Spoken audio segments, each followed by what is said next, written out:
Hello my wonderful viewers, welcome back to the channel, and if you're new here, I'm Revealing the Narc, your go-to storyteller for whimsical tales and unforgettable adventures.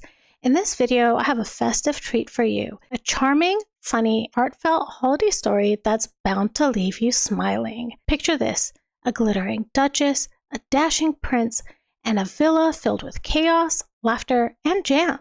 Yes, you heard that right, jam! It's a tale of ambition, mischief, and a little holiday magic as we follow the eccentric Duchess Mirabelle on her quest to win back the world's love, one jar of jam at a time. So grab a cup of cocoa, snuggle up, and let me take you to the enchanted land of Westwynne, where Christmas isn't just a holiday, it's a spectacle. Before we begin, here is the introduction. Welcome to Revealing the Narc. Join me as I highlight narcissistic traits in celebrities and public figures. Everything here is in my opinion and not professional advice. If you enjoy the analysis, please like and subscribe. The title of this story is The Tale of Duchess Mirabelle and the Christmas Jam Fiasco. Once upon a time, in the glittering land of Westwynne, there lived a duchess named Mirabel. She wasn't born into royalty, nor had she grown up in a castle. No. Duchess Mirabelle had once been an actress in a faraway land, dreaming of fame and fortune. Her life took a dramatic turn when she met her prince, a dashing, ginger-haired fellow named Prince Halwyn, during a glamorous gala. Their whirlwind romance led to a royal wedding that captured the heart of millions. But unlike other fairy tales, the story didn't end there. After a few years of palace drama, Mirabel and Halwyn decided to leave the royal court, proclaiming they wanted freedom and privacy. They moved to a sunny, glamorous villa in Monteverde, where Mirabel hoped to carve out a new life as a queen of influence in her own right. Alas, things didn't go quite as planned. The cameras stopped clicking, the fanfare died down, and the once admiring social circles grew distant. Mirabel tried everything to regain her prominence, starting a podcast, writing a memoir, even hosting meditation retreats, but nothing seemed to capture the magic she once enjoyed. By the time Christmas rolled around, the Duchess found herself staring at her gilded pantry shelves, filled with jars of homemade jam she'd spent months perfecting. Raspberry lavender, orange ginger, and even a bold rosemary strawberry blend, all sealed in sparkling jars with handwritten labels. Halwyn, she called, her voice echoing through the villa. Prince Halwyn shuffled in, carrying their two little ones, Prince Rowan and Princess Lilla, who were busy trying to stick glittery ornaments on their golden retriever. "What's going on now, Mira?" he asked, already bracing for one of her grand ideas. Mirabel held up a jar of her jam, her eyes gleaming with a mix of excitement and mischief. "I've had a brilliant idea for Christmas this year. We're going to send out gift baskets," she announced dramatically. But not just any gift baskets, my gift baskets. They'll be curated by me. They'll feature all my favorite things and, of course, my signature jam. Halwyn raised an eyebrow. "You mean you're going to give jam to people who haven't spoken to us in years?" "Exactly," Mirabel said, completely unbothered by his skepticism. "This is the perfect way to remind everyone of who I am and what I bring to the table. Once they open these baskets, they'll realize how much they've missed me." Halwyn sighed. "And who exactly is getting these baskets?" "Oh, everyone," Mirabel said, waving a hand as if it were obvious. "The mayor of Monteverde, the biggest socialites in Westwynne, the Hollywood elite, and even Sir Elric." "Sir Elric?" Halwyn asked, incredulous. "The same Sir Elric who called you a disgrace for leaving the royal family?" Mirabel smiled sweetly. "Exactly. And when he tastes my rosemary strawberry jam, he'll forget all about it." Over the next week, their villa turned into a workshop that could rival Santa's. Mirabel, dressed in designer aprons and sparkling gloves, carefully packed each basket.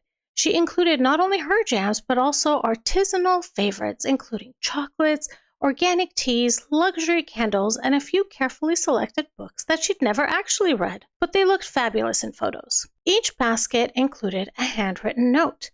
"Dear," insert name here, "may this gift bring you warmth and joy this holiday season, and may my signature jam remind you of the sweetness of friendship.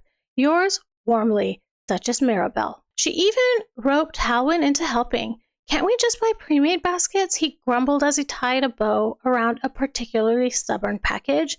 "Don't be ridiculous, Halwyn," Mirabel said, glancing at him as she added a sprig of rosemary to a basket. This is about connection. You can't put a price on that. Meanwhile, the children wreaked havoc in the background. Rowan attempted to climb the Christmas tree, while Leela somehow managed to cover the dog in glitter. "They're fine," Mirabel said when Halwyn pointed it out. "This is about building my legacy." By the time the baskets were sent out, Mirabel was brimming with confidence. "This will work," she told Halwyn as the last delivery was loaded onto a sleigh. "By New Year's, the invitations will come pouring in. Everyone will want to be my friend again." But alas, Mirabel's plan did not go as expected. The first sign of trouble came when the tabloids got hold of the story. Headlines like "Desperate Duchess, Mirabel's Christmas Clout Campaign" and "Jam-Packed with Ego" started appearing. One particularly ruthless gossip columnist wrote, "Who needs jam from a duchess who didn't even invite me to her wedding?" Halwyn tried to console her as she paced the living room. "Look on the bright side," he said. "At least people are talking about you again." "That's not enough," Mirabel wailed. "I need them to adore me." To make matters worse, the recipients of her baskets weren't as impressed as she had hoped. Lady Penelope, a snooty socialite, sniffed at her rosemary strawberry jam and declared it pretentious. Meanwhile, Sir Elric, the grumpy duke, claimed the candle in his basket had given him a migraine. Even the Hollywood elite were unimpressed. One A-lister posted a cryptic message on social media. "When someone sends you jam, but forgets to invite you to dinner. #clout-season." By Christmas Eve, Mirabel was despondent. She sat in the living room, surrounded by unopened Christmas cards from strangers and a pile of leftover jam. "I don't understand," she muttered. "I gave them everything. Why don't they love me?" Halwyn entered holding 2 mugs of cocoa and wearing a Santa hat. "Maybe because you're trying too hard," he suggested gently. Mirabel looked at him, her eyes wide. "You think?" Halwyn smiled. "Mira, you've got a beautiful family, neighbors who actually like you, and enough jam to last us 5 lifetimes. Isn't that enough?" Mirabel stared at the twinkling Christmas tree, for once letting his words sink in. "You mean I don't have to conquer the world with jam?" "Not this year," Halwyn said, with a grin. The next morning, instead of worrying about the tabloids or her lack of invitations, Mirabel did something she hadn't done in years. She invited her neighbors over for a festive breakfast. She served him her jam on freshly baked bread, laughing and telling stories as her children played by the fire. To her surprise, her neighbors adored the jam. "You should sell this," one of them said. "Maybe I will," Mirabel replied, smiling genuinely for the first time in years. And so, Duchess Mirabelle learned a valuable lesson that Christmas. It wasn't about controlling the narrative or winning over the rich and famous. It was about sharing what she loved with the people who truly mattered. From then on, she made her jam for joy and not for clout. And while the tabloids still occasionally took a jab at her, Mirabel didn't mind. She was too busy living her happily ever after, one spoonful of jam at a time. Of course, being Duchess Mirabelle, she couldn't completely stay out of the spotlight. By the next Christmas, her jam had become a bestseller in all of Westwynne. It was rumored that even Sir Elric secretly ordered a dozen jars of her rosemary strawberry blend. But Mirabel never forgot the lesson she learned that fateful Christmas. She realized she didn't need the world to love her. She just needed to love the world back, one glittery gift basket at a time. And they all lived happily ever after until the next holiday season. The end. I hope you enjoyed that story. If this was interesting to you, please like and subscribe. I appreciate you listening to this, and I will talk to you all soon. Goodbye.